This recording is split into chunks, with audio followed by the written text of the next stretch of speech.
Hi everyone, welcome to Talk Easy. Today, Catherine and Mike are discussing money idioms like money doesn't grow on trees, a penny for your thoughts, and costs an arm and a leg. Discover how these expressions came to life and how to use them in real-life situations.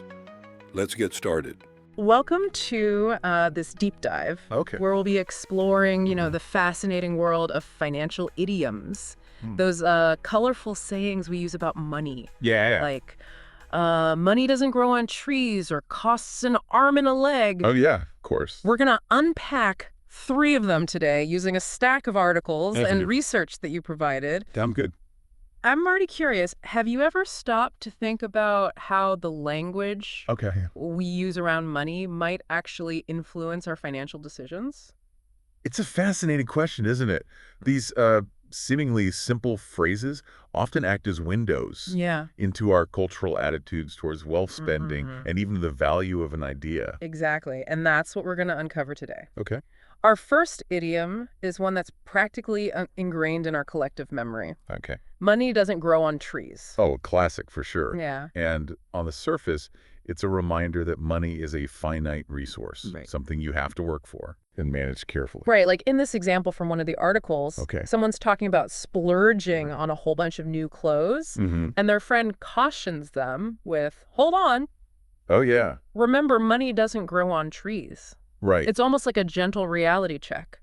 It is. And what's interesting is that the phrase likely emerged before money was as easily accessible as it is today. Okay. Imagine a time before the Industrial Revolution when people were more directly tied to the land for sustenance and income. Okay, so back then, money doesn't grow on trees would have been a much more literal statement. You couldn't just swipe a credit card or withdraw cash from an ATM. Exactly. It was a stark reminder of the effort required to earn a living and the importance of using your resources wisely. That makes you think about how the phrase might still be tapping into deeper anxiety about scarcity, even in our modern world, like with the rising cost of living. It feels like many people are working harder than ever, but still struggling to make ends meet. Absolutely. The idiom might resonate even more strongly now as it reflects those economic pressures and anxieties. Even if we're not literally tied to the land anymore, that feeling of scarcity can still be very real. It's like the phrase is doing double duty, serving as both a practical reminder and a subtle commentary on the economic realities of a time. Right. But I'm also curious, has anyone ever used this phrase on you? Oh, countless times, especially when I was younger. Yeah. It's almost a rite of passage, isn't it? Yeah. To be told that money doesn't grow on trees. It is. Yeah. I remember my dad using it all the time. And you know what? It did make me more conscious of my spending habits. Yeah. Okay. Yeah. Let's shift gears a bit and explore our next idiom, a penny for your thoughts. Okay. Now, this one feels entirely different, doesn't it? It does. It's an invitation to share. A way of gently prompting someone to open up. Right. Especially when they seem lost in thought. Yeah, there's a certain warmth to it. Yeah. In one of the articles, someone notices their friend is being unusually quiet. Okay. And uses this phrase to draw them out. Hey, a penny for your thoughts. And that simple phrase can create a space for connection. Right. And deeper conversation. It's like you're acknowledging the value of their inner world, even if they haven't explicitly said anything. I've always found this idiom interesting. Okay. It's like we're acknowledging that even seemingly small insights can have value. I wonder if we undervalue our own thoughts and ideas in a similar way. That's a thought-provoking point. Yeah. And historically, that penny wasn't insignificant. Okay. Back in the 16th century when this phrase is thought to have originated. Right. A penny had more purchasing power. So even offering a small sum for someone's thoughts implied that their insights were worth something. Wow. So even back then, people recognized the inherent value of another person's perspective. Right. It really highlights how this idiom has endured through the centuries. But what I'm really curious about is when do you find yourself using this phrase? I tend to use it when I sense someone might be holding back or struggling to articulate something. It's a way of saying, I'm here for you. I'm listening. It's a powerful tool for building empathy and understanding. Yeah. It makes you wonder, how often do we miss out on valuable insights Right. because we don't take the time to ask for them? That's a great point.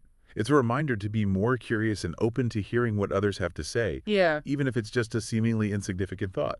Okay, ready to tackle our final idiom for this part of the deep dive? Okay. This one always makes me chuckle a little. Costs an arm and a leg. Ah, yes. A wonderfully evocative way to express just how expensive something is. It is. Yeah. One of the sources gives the example of someone lamenting the price of a new phone. Okay, I really want that new phone, Uh-huh. but it costs an arm and a leg. It's such a vivid image, isn't it? It is. It implies that acquiring this item would require a significant sacrifice. Right. Almost as if you're giving up a part of yourself to afford it. It definitely gets the point across. Yeah. I never realized that costs an arm and a leg might have originated from portrait painting. Oh, wow. It makes you think about how the concept of value has changed over time. Exactly. One theory suggests that back in the day, Yeah. having arms and legs included in your portrait would significantly increase the cost Right. because it required more time and skill from the artist. So what started as a literal cost for painted limbs Mm-hmm. evolved into this broader expression of extreme expense. Yeah. It's fascinating how language evolves like that. It is. And what I find particularly intriguing is that this idiom has persisted through the centuries. Right. Even as the things we consider expensive have changed dramatically. Right, like back then it might have been a hand-painted portrait. Yeah. Today it could be anything from a new car to a college education. Exactly. So the idiom itself speaks to a universal feeling of financial strain, regardless of the specific item or service. It's like a shared experience, this Yeah. feeling of something being just out of reach financially. Right. But what I'm wondering is, Okay. what are some things that feel like they cost an arm and a leg to you today? Well, for me, it's definitely housing prices in certain cities. Okay. It feels like owning a home in some places has become almost unattainable for many people. I hear you on that. Yeah. And it's interesting how the idiom might reflect those modern day anxieties. Right. It's not just about luxury items anymore. It's about essential needs becoming increasingly out of reach. Exactly. And that adds a whole new layer of meaning to the phrase. Right. It's no longer just a humorous exaggeration. It's a reflection of a very real and pressing concern for many. So we've explored 3 very different financial idioms, each with its own unique history and layers of meaning. And what's really striking me is how they all reflect different aspects of our relationship with money. That's a keen observation. Yeah. Money doesn't grow on trees speaks to our anxieties about scarcity. Yeah. A penny for your thoughts highlights the value of ideas and connection. Right. And costs an arm and a leg captures the universal feeling of financial strain. It's like they're not just about money itself. Right. They're about the values and beliefs we associate with it. Precisely. Yeah. They give us a glimpse into our collective financial psychology. Okay. Ready to keep going. We'll explore more of these ideas in part 2 of our deep dive. Okay.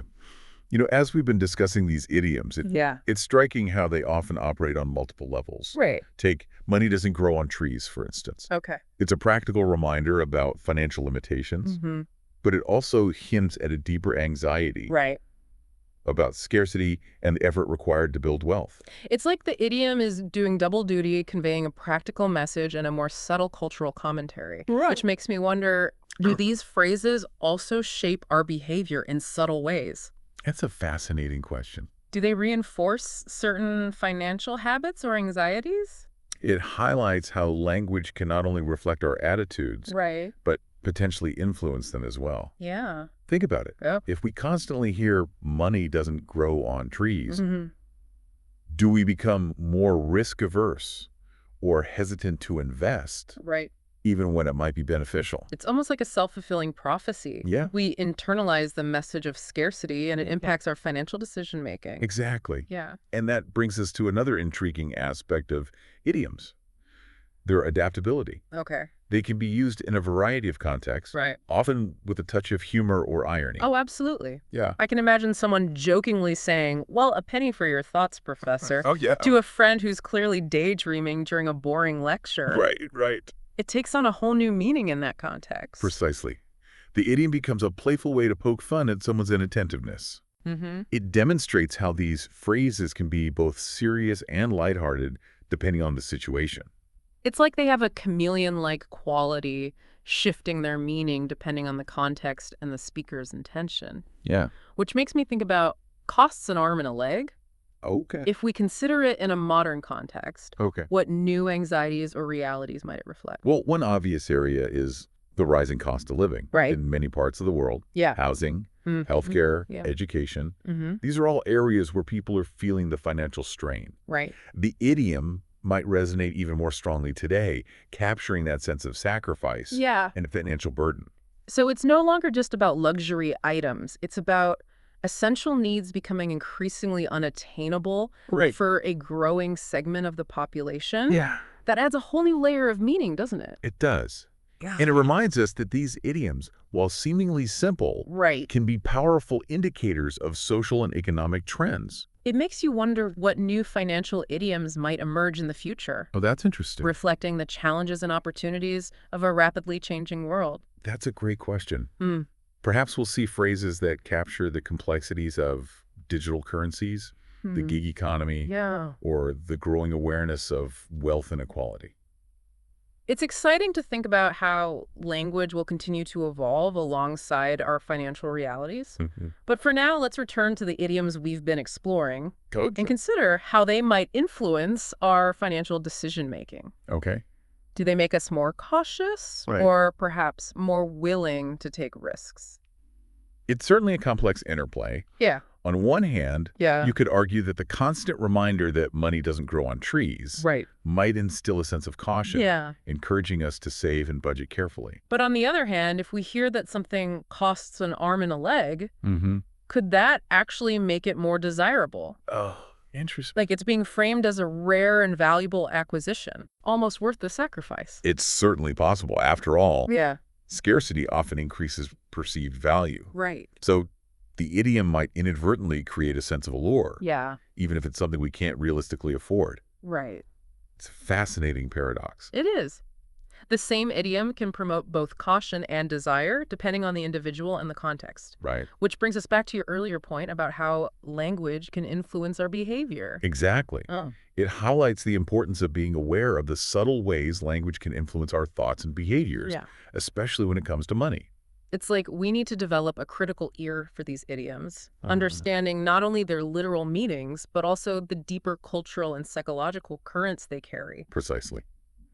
We need to become more conscious consumers of language, recognizing how it can shape our financial perspectives and choices. Right. Almost like developing a financial literacy for language itself. I love a financial literacy for language, decoding the hidden messages embedded in everyday expressions. Right. So as we move towards the final part of our deep dive, Okay. what would you say is the key takeaway for our listeners so far? I think the most important lesson is to be mindful of the power of language. These idioms are more than just catchy phrases. Right. They're windows into our history, our values, and even our anxieties. Right. By understanding them on a deeper level, Yeah. we can gain a richer understanding of our own relationship with money, Right. and perhaps even make more informed financial choices. Beautifully put. And who knows? Yeah. Maybe by paying attention to the language we use, Right. we can even start to shift our financial narratives in a more positive and empowering direction. We'll explore more of that in just a moment in part 3 of our deep dive. That idea of shifting our financial narratives really resonates with me. It's almost like we can rewrite our financial scripts Right. by becoming more aware of the language we use, both internally and in our conversations with others. Exactly. Imagine replacing "money doesn't grow on trees" with something like, Yeah, "Money is a tool that can help me achieve my goals." right. It subtly shifts the focus from scarcity to possibility. I like that. Instead of emphasizing limitations, Right. we're emphasizing the potential of money to create positive change. Right. And that shift in perspective can have a ripple effect on our actions. Okay. We might be more likely to invest in ourselves, take calculated risks, Yeah. or pursue opportunities that align with our values. So instead of just accepting these age-old idioms as unchangeable truths, Right. we can actually question them, Yeah. challenge them, and even reimagine them to better serve our financial well-being. Precisely. Yeah. It's about reclaiming the power of language and using it to create a more positive and prosperous financial future. It's not just about the words themselves. It's about the underlying beliefs and attitudes they reflect. It all comes back to that financial literacy for language we were talking about. Yeah. Right. Becoming more conscious of the messages we're internalizing and how they might be shaping our financial choices. Right. And it's not about denying the realities of financial challenges. Yeah. It's about approaching them with a more empowered mindset. So as we wrap up this deep dive into financial idioms, Okay. what would be the one thing you'd want our listeners to take away from this exploration? I'd say pay attention to the language you use around money. Okay. Are you reinforcing a sense of scarcity or a sense of possibility? Yeah. The words we choose have power. Right. And by becoming more conscious of our language, we Yeah. can start to create a more abundant and fulfilling financial future. That's such a powerful reminder. It's not just about managing our money. It's about managing our mindset around money. And language plays a key role in that. It absolutely does. By becoming more aware of the idioms we use, we can gain a deeper understanding of our own relationship with money and make more conscious choices that align with our values and goals. I think that's a great note to end on. Thanks for joining me on this deep dive. It's been fascinating to unpack these financial idioms. It's been my pleasure. And explore the hidden messages they carry. Always happy to delve into the power of language. And to you listening, we hope this deep dive has sparked some new insights and inspired you to think about how the language you use might be shaping your own financial journey.